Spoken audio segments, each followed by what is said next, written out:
Dear students, in the previous few lecture we have discussed the A.M. Khushro committee and Vaidyanathan committee.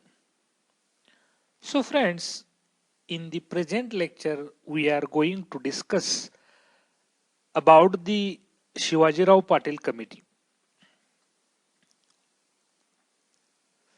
मित्रांनो नमस्कार. या अगोदरच्या काही lecture मध्ये आपण A.M. खुशरो समिती आणि वैद्यनाथन समिती यावर सविस्तरपणे चर्चा केलेली आहे. तर आज आपण या लेक्चरला शिवाजीराव पाटील कमिटी याला आपण हाय पॉवर कमिटी असे म्हणतो. या समितीचा सविस्तरपणे अभ्यास, या समितीची सविस्तरपणे चर्चा आज आपण करणार आहोत. मित्रहो, या समितीला सहकारावरील उच्चाधिकार समिती असंही म्हटलं जातं. High power committee on cooperation असं या समितीला मानलं जातं आणि या शिवाजीराव पाटील समितीविषयी आज आपण सविस्तरपणे चर्चा करणार आहोत. Friends, this lecture is divided into 5 sub-points, 5 sub-components. The first is the introduction and historical background of Shivajirao Patil Committee. Second is the problems and challenges before cooperative. Third is the objectives of appointment of Shivajirao Patil Committee. Third is recommendation of Shivajirao Patil Committee. And fifth is the conclusion and summary of the lectures. मित्रहो, आजचं जे हे lecture आहे एकूण 5 विभागामध्ये विभागलेलं आहे. यामध्ये पहिल्या भागामध्ये आपण शिवाजीराव पाटील कमिटीची प्रस्तावना आणि त्याची स्थापनेमागची ऐतिहासिक पार्श्वभूमी काय होती ही पाहणार आहोत. दुसऱ्या भागामध्ये आपण या शिवाजीराव पाटील समितीच्या स्थापनेमागे काय, स्थापनेच्या पूर्वी सहकारी क्षेत्रापुढे कोणती आव्हाने होती, कोणत्या समस्या होत्या यावर सविस्तरपणे भाष्य करणार आहोत. मित्रहो, त्यानंतर तिसऱ्या भागामध्ये आपण शिवाजीराव पाटील समिती स्थापन करण्यामागचा उद्देश काय होता यावर सविस्तरपणे भाष्य करणार आहोत. आणि चौथ्या भागामध्ये आपण शिवाजीराव पाटील समितीने ज्या काही उपाययोजना सुचवलेल्या आहेत या उपाययोजनांच्या वरती सविस्तरपणे चर्चा करणार आहोत.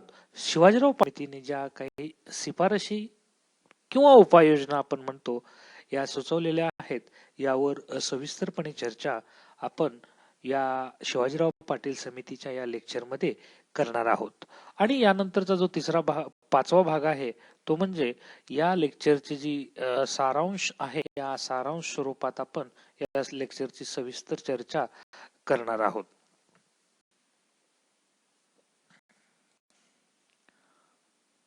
Friends, the first part of the Shivajirao Patil committee is the introduction and historical backgrounds of Shivajirao Patil committee.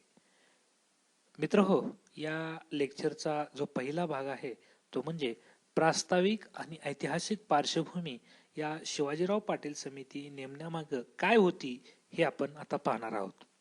मित्रहो, आपल्याला माहिती आहे भारतातील सहकारी चळवळीकडे एक आर्थिक, सामाजिक, शैक्षणिक आणि सांस्कृतिक परिवर्तनासाठी चळवळ म्हणून पाहिले जाते. एखाद्या चळवळीने आपल्या कार्यामध्ये अनेक वर्ष ओलांडले ही त्याची फार मोठी उपलब्धी होय. एखाद्या चळवळीने आपल्या कार्याचे योग्य स्वरूप दाखवणं ही सुद्धा फार मोठी उपलब्धी मानली जाते. मित्रहो, देशाच्या सर्वांगीण परिवर्तनाच्या दृष्टीने देशामध्ये अनेक कार्य करावी लागतात. ही कार्ये पूर्ण करत असताना संपूर्णपणे यश मिळते असे नाही. प्रगतीच्या काळातील जो प्रवास आहे, या प्रवासात काही घटक मागेही पडतात. त्याच्यासाठी कार्य केले तर ते पुढील काळात अपुरे वाटते. त्यामध्ये काही उणिवा जाणवतात. अशा वेळी या कार्याचे सीमावलोकन करून सहकारी चळवळीतील उणिवा, दोष, त्रुटी दूर करणं तसेच सहकारी चळवळीला सदृढ बनवणं यासाठी काही मर्यादा घालणे, कायदेशीर बंधने घालणे इत्यादी आवश्यक आहे. यासाठी सहकारी क्षेत्रातील तज्ञांच्या गटामार्फत सर्व बाबी त्रयस्थपणे अभ्यास करून मार्गदर्शनपर शिफारशी मागवणे हा एक उत्तम पर्याय मानला जातो. मित्रहो, भारतामध्ये सहकारी चळवळीने शतके ओलांडल्यानंतर या क्षेत्रातील तज्ञ शिवाजीराव पाटील यांच्या अध्यक्षतेखाली एक उच्चाधिकार समिती भारतीय कृषी मंत्रालयामार्फत नेमण्यात आली. या समितीने सहकारी चळवळीचा शोध घेऊन विविध दृष्टिकोनातून सहकारातील संस्थांचा अभ्यास केला. विविध संस्थांनी केलेले योगदान, त्यांच्या कार्यातील उणिवा अभ्यासल्या आणि पुढील काळाच्या प्रगतीसाठी काही मार्गदर्शनपर शिफारशी केल्या. याच सर्व शिफारशींचा अभ्यास आपण आजच्या या लेक्चरमध्ये सविस्तरपणे करणार आहोत. मित्रहो,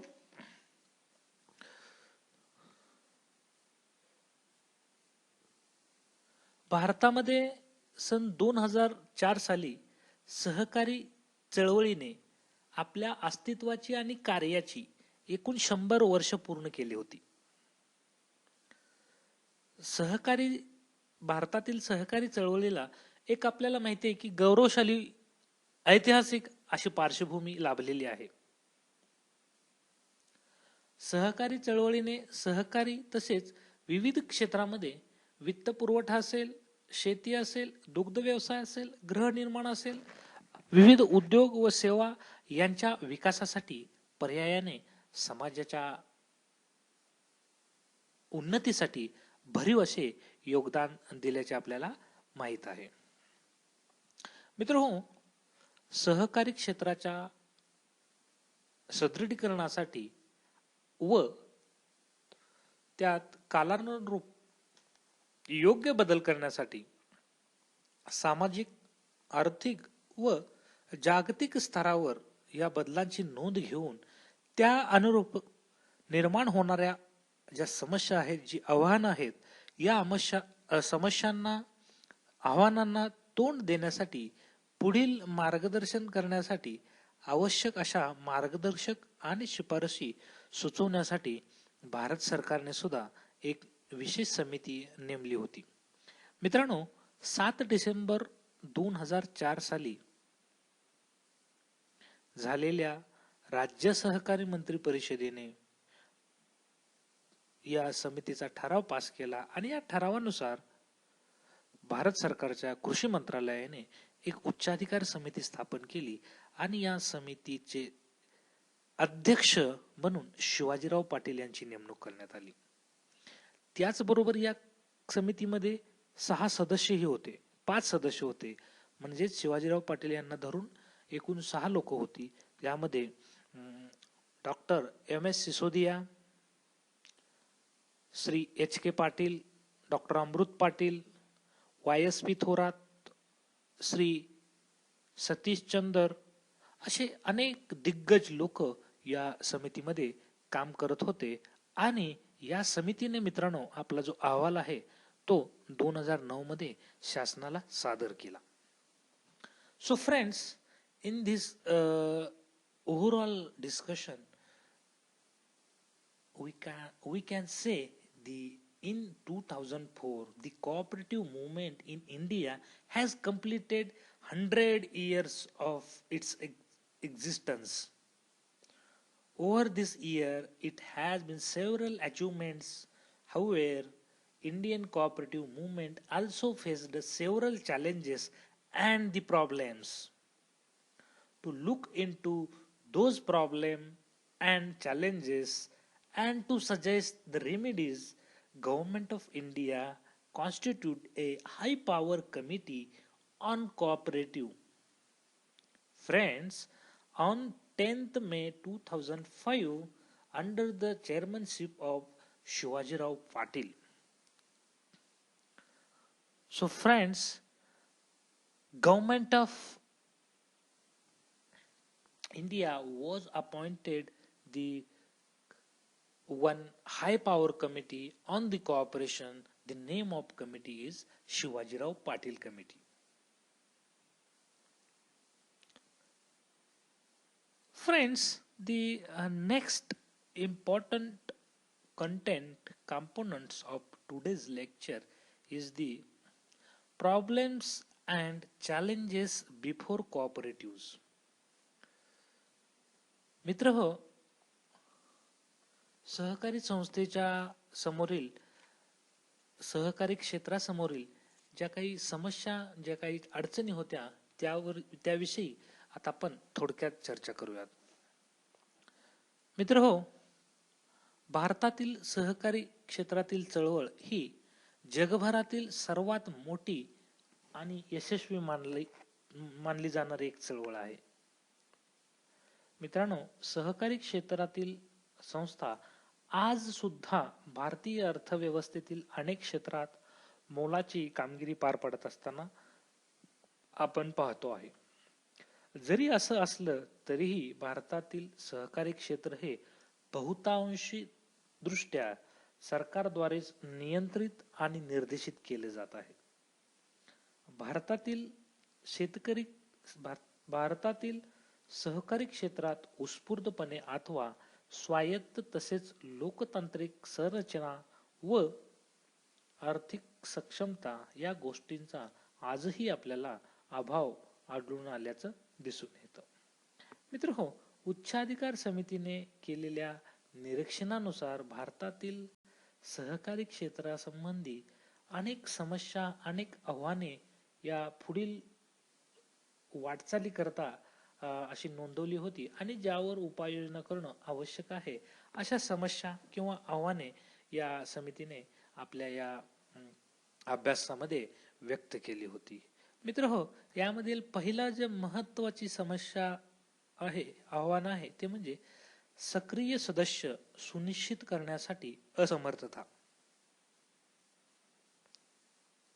दुसरा आहे अक्रिय अथवा बिगर उपयोगकर्त्या सदस्यांचे निर्गमन. तिसरा आहे सदस्य अधिकार व कर्तव्याबाबत उदासीनता. चौथा आहे बिगर उपयोगकर्ता संस्थाद्वारे संस्थेचे नियमन आणि नियंत्रण. आणि पाचवं जे आहे ते सदस्य संबंधित वेळखाऊ आणि कायदेशीर प्रक्रिया. या 5 महत्वाच्या समस्या आपल्या अभ्यासामध्ये त्यांना प्रामुख्यानं निदर्शनास आल्या आणि ही आव्हानं आपल्याला पेलावी लागतील असं शिवाजीराव पाटील समितीच्या मते त्यांनी आपले मत व्यक्त केले होते.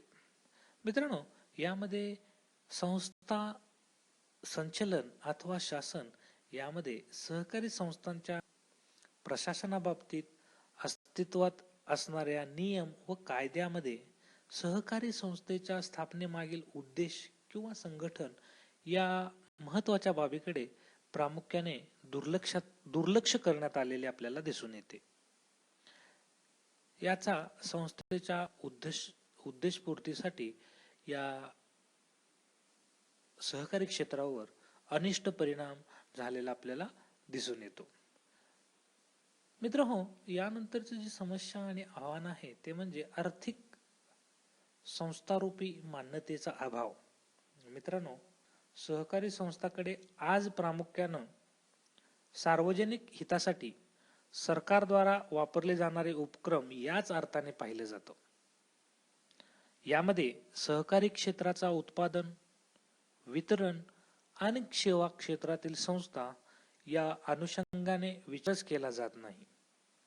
वस्तुतः याच कारणामुळे सहकारी क्षेत्रातील संस्थांना आज सुद्धा मरगळ आलेले आपल्याला दिसून येते. मित्र हो, यानंतरचा जो आव्हान किंवा समस्या आपल्याला प्रामुख्याने जाणवती ती म्हणजे संरचनात्मक मुद्दे. त्यामध्ये भारतातील सहकारी क्षेत्रातील अनेक संस्था या केंद्रीय अथवा राज्य पातळीवरील सहकारी नियंत्रणाच्या फलस्वरूप अथवा एखादे विशिष्ट प्रतिमान समोर ठेवून स्थापन करण्यात आलेले आपल्याला दिसून येतात. यामध्ये प्रामुख्यानं अशा संस्था स्थापन करताना त्यांना कराव्या लागणाऱ्या कामाची तसेच जसे स्थानिक, सामाजिक, आर्थिक, भौगोलिक इत्यादीचा विचारच करण्यात आलेला नाही. अशा संस्थांना या सदस्यासाठी काम न करता वरून प्राप्त होणाऱ्या आदेशानुसार या संस्था नेहमी काम करत असताना आपल्याला दिसून येतात. मित्रहो, या सर्वच कारणांच्यामुळे सहकारी संस्था सहकारी तत्वावर व संरचनेत काम करत असताना संस्था म्हणून घेण्यास अपात्र ठरतात असं मत शिवाजीराव पाटील समितीनं नोंदवलेलं होतं. आणि तशाच त्या संस्था आपले जे उद्देश पूर्ती आहे, या उद्देश पूर्तीकडे जात असताना आपल्याला उद्देशपूर्तीकडे वाटचाल करण्यात त्या अपयशी ठरलेल्या आजही आपल्याला दिसून येतात. मित्रहो, यानंतरची जी खरी महत्वाची समस्या आहे ती म्हणजे व्यावसायिकरण व उत्तरदायित्व. मित्रहो, व्यावसायिकरण अथवा व्यापारी संस्थाप्रमाणे कार्य करणाऱ्या आवश्यक अशा कुशल मनुष्यबळाचा सहकारी क्षेत्रात आजही अभाव जाणवतो. सहकारी क्षेत्रात उच्च पदावर काम करणारे लोक हे बहुतांशी सहकारी तत्वे, कार्यपद्धती आणि नियमन याबाबत अनभिज्ञ अथवा कमी माहिती असणारे आहेत. सहकारी कायदे देखील विविध पातळीवर काम करणाऱ्या लोकांबाबत त्यांची भूमिका, त्यांच्या जबाबदाऱ्या, त्यांचे उत्तरदायित्व इत्यादी गोष्टीबद्दल स्वच्छ व्याख्या करण्यात त्या आजही अपुऱ्या पडलेल्या आपल्याला दिसून येतात. म्हणूनच दुर्दैवाने सहकारी क्षेत्रात निर्णय व नेतृत्व करणाऱ्या व्यक्ती बऱ्याचदा दीर्घकालीन दृष्टिकोन, बाजार व व्यवसायाची समज, आर्थिक परिवेश, उदारीकरण व जागतिकीकरणाचे परिणाम अशा सर्व गोष्टीबाबत अनभिज्ञ असताना आपल्याला दिसून येतात. मित्रांनो, कुशल मनुष्यबळ आकर्षित करून घेण्यातील कमतरता या दोन गोष्टी सुद्धा आज या क्षेत्राकडे प्रमुख आव्हान म्हणून उभा राहिलेल्या आज आपल्याला दिसून येतात. त्याचबरोबर मित्रांनो, भांडवलाची कमतरता ही एक आव्हान आणि समस्या या सहकारी क्षेत्रातील सहकारी संस्थांच्या समोर असल्याचे आपल्याला दिसून येते. मित्रहो, आपल्याला माहिती आहे, आर्थिक अथवा बिगर आर्थिक सहकारी संस्थांच्यावर भांडवल बाजारातून निधी उभा करणे हे बंधनकारक आहे. तसेच वित्तीय क्षेत्रामध्ये काम करणाऱ्या सहकारी संस्थांना आजही वाटप कर्जाची वसुली करण्यामध्ये मोठ्या प्रमाणात अडचणी येत आहेत. सहकारी संस्थांचे भांडवल हे सदस्य संख्या किंवा सदस्यांची आर्थिक स्थिती यावर अवलंबून असते. व्यावसायिक संस्थेची तुलना करता सहकारी संस्थांची भाग भांडवल व कर्ज रूपाने निधी गोळा करण्याची जी क्षमता आहे ती अतिशय कमी आहे. मित्रांनो, सहकारी संस्थांना बऱ्याचदा सरकारकडून भांडवल पुरवठा केला जातो, परंतु त्यामुळे अशा संस्थांची स्वायत्तता संपुष्टात येते. आर्थिक उदारीकरण व जागतिकीकरण यांच्यात युगामध्ये सक्षम आर्थिक संस्था उभं करण्याच्या द्वारे सहकारी संस्थांना भेडसावणाऱ्या भांडवल कमतरता ही एक अतिशय महत्वाचे आव्हान या सहकारी क्षेत्रापुढे आहे असं मत शिवाजीराव पाटील कमिटीनं आपल्या अभ्यासामध्ये नोंदवलेलं होतं. मित्रांनो, त्याचबरोबर कामकाज खर्चातील बचतीचा अभाव ही एक महत्वाची समस्या यामध्ये नोंदवण्यात आलेली होती. उच्चाधिकार समितीच्या माहितीनुसार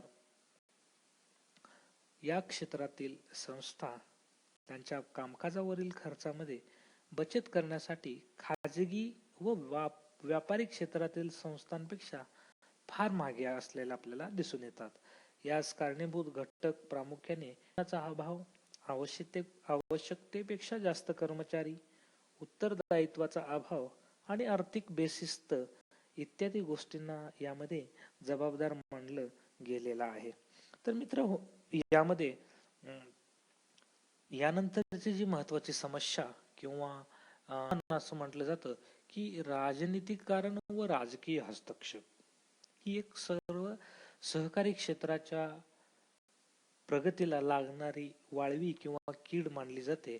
म्हणजेच मित्र हो, आज सुद्धा भारतामध्ये मोठ्या प्रमाणात मोठ्या व मध्यम आकाराच्या सहकारी संस्था पक्षीय राजकारणाचा शिकार बनलेल्या आपल्याला दिसून येतात.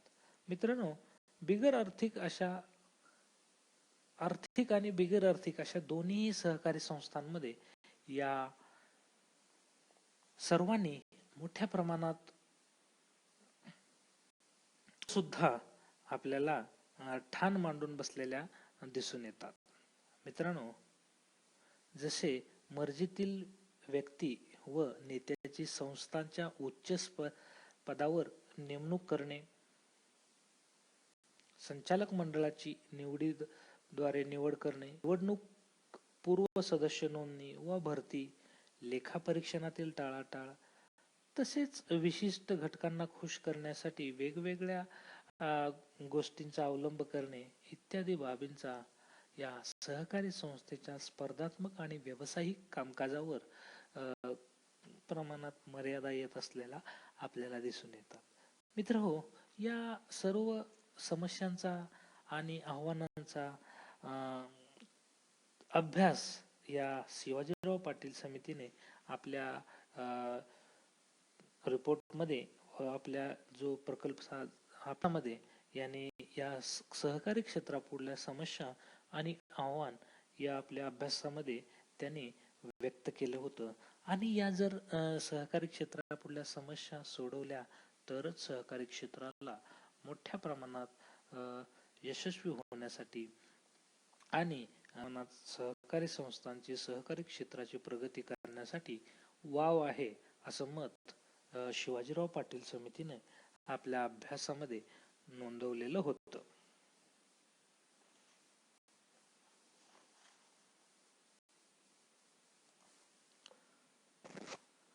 मित्र हो, परीक्षेच्या दृष्टिकोनातून या लेक्चरच्या संदर्भातील अतिशय महत्वाच्या यामधील ज्या 2-3 गोष्टी आहेत त्या आपण आता या स्लाइडच्या माध्यमातून पाहणार आहोत. मित्र हो, या शिवाजीराव पाटील कमिटीचा जे स्थापना कधी झाली आणि त्याचा रिपोर्ट कधी सादर केला हे ऑब्जेक्टिव्हच्या दृष्टिकोनातून अतिशय महत्वाचे प्रश्न मानले जातात.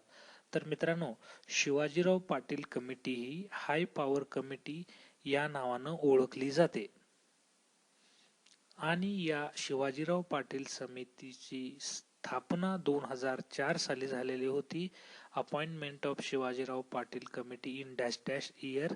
So friends, the 2004 the appointment of Shivajirao Patil committee. मित्रांनो, सहकारावरील उच्च अधिकार समिती असं या समितीला नाव देण्यात आलेलं आहे आणि या समितीची स्थापना 2004 साली झालेली होती. ही आपल्याला ऑब्जेक्टिव्हच्या दृष्टिकोनातून अतिशय महत्वाचे 3 प्रश्न यामध्ये उद्भवतात. यामध्ये शिवाजीराव पाटील कमिटी कोणत्या नावानं ओळखली जाते, शिवाजीराव पाटील समिती केव्हा स्थापन झाली होती आणि तिसरा महत्वाचा म्हणजे शिवाजीराव पाटील समितीनं आपला रिपोर्ट कधी शासनाला सादर केला. तर friends, Shivajirao Patil committee was submitted his report in 2009. So friends, Shivajirao Patil कमिटीनं आपला जो अहवाल आहे तो अहवाल 2009 मध्ये शासनाला सादर केला. हे 3 प्रश्न परीक्षेच्या दृष्टिकोनातून आणि ऑब्जेक्टिव्हच्या दृष्टिकोनातून अतिशय महत्वाचे प्रश्न आहेत. हे विद्यार्थ्यांनो आपण आपल्या माइंड करून घ्या, कारण यावरच महत्वाचे प्रश्न आपल्याला परीक्षेमध्ये विचारल्या जाण्याची दाट शक्यता आहे. तर मित्र हो, आज आपण सहकारावरील उच्चाधिकार समितीचा अहवाल या टॉपिकवरती सविस्तरपणे चर्चा केलेली आहे. याला इंग्रजीमध्ये high power committee of corporation असंही म्हटलं जातं. यामध्ये मित्रांनो आपण पाहिल्याप्रमाणे या समितीची स्थापना 2004 साली झालेली आपल्याला माहिती आहे आणि 2004 साल हे सहकाराच्या दृष्टिकोनातून अतिशय महत्वाचं होतं. कारण 2004 साली सहकारी चळवळीला देशामध्ये 100 वर्ष पूर्ण झालेली होती आणि या भारतीय सहकारी चळवळीला एक गौरवशाली ऐतिहासिक पार्श्वभूमी या वर्षामध्ये सुरू झालेली होती. तर मित्रांनो, या लेक्चरच्या दृष्टिकोनातून अतिशय महत्वाचा भाग म्हणजे आज आपण चर्चा केलेली आहे ती शिवाजीराव पाटील समितीची प्रस्तावना आणि शिवाजीराव पाटील समिती स्थापन करण्यामागचा ऐतिहासिक पार्श्वभूमी काय होती, शिवाजीराव पाटील समिती स्थापन करण्याचा उद्देश काय होता आणि शिवाजीराव पाटील समिती नेमण्यामागे काय शासनाचं धोरण होतं हे या लेक्चरमध्ये आपण सविस्तरपणे पाहिलेलं आहे. या लेक्चरमध्ये शिवाजीराव पाटील समितीची जी समिती आहे या समितीवरही आपण 6 सदस्यीय समिती होती यावर आपण सविस्तरपणे भाष्य केलेलं आहे. त्याचबरोबर या समितीने या सहकारासमोरील काही अडचणी आणि ज्या सहकारासमोर उभे असलेली आव्हाने यावर सुद्धा भाष्य केलं होतं. या सहकारासमोरील आव्हाने आणि सहकारापुढच्या ज्या समस्या आहेत या समस्यांच्या वरती आजच्या या लेक्चरला आपण सविस्तरपणे चर्चा केलेली आहे. त्याचबरोबर या लेक्चर मधला जो महत्वाचा भाग आहे तो म्हणजे सहकारी क्षेत्रासमोरील जी आव्हाने आहेत या आव्हाने पेलण्यासाठी काय उपाययोजना करणं आवश्यक आहे हे आपण पुढच्या लेक्चरला पाहणार आहोत. आणि आजच्या या लेक्चरमध्ये आपण महत्वाचा भाग म्हणजे सहकारी चळवळीमधील अतिशय महत्वाची मानली जाणारी शिवाजीराव पाटील कमिटी ही समिती स्थापन केव्हा झाली तर 2004 साली ही स्थापन झाली. ही समिती कोणत्या नावाने ओळखली जात होती तर शिवाजीराव पाटील समिती ही उच्चाधिकार समिती म्हणून सहकारातील उच्चाधिकार समिती म्हणून ओळखली जात होती. त्याला इंग्रजीमध्ये high power committee on corporation असंही म्हटलं जातं. आणि या समितीने आपला अहवाल जो आहे तो शासनाला 2009 मध्ये सादर केला होता. हे या आजच्या या लेक्चरमध्ये आपण सारांश रूपानं पाहणं गरजेचं आहे. तर मित्रांनो, आजच्या या सविस्तर चर्चेअंती आज आपण इथेच थांबतोय. पुढच्या लेक्चरला शिवाजीराव पाटील समिती स्थापनेमागील उद्देश आणि त्यानंतर शिवाजीराव पाटील समितीने शासनाला केलेल्या ज्या शिफारशी आहेत या शिफारशीवरती सविस्तरपणे चर्चा करणार आहोत. त्याचबरोबर शिवाजीराव पाटील समिती बदलत्या परिस्थितीची सहकारातील जी भूमिका आहे आणि त्याची परिकल्पना आहे या विषयावर आपण पुढच्या लेक्चरला सविस्तरपणे चर्चा करणार आहोत. तूर्तस मित्र हो, आज आपण इथेच थांबतोय.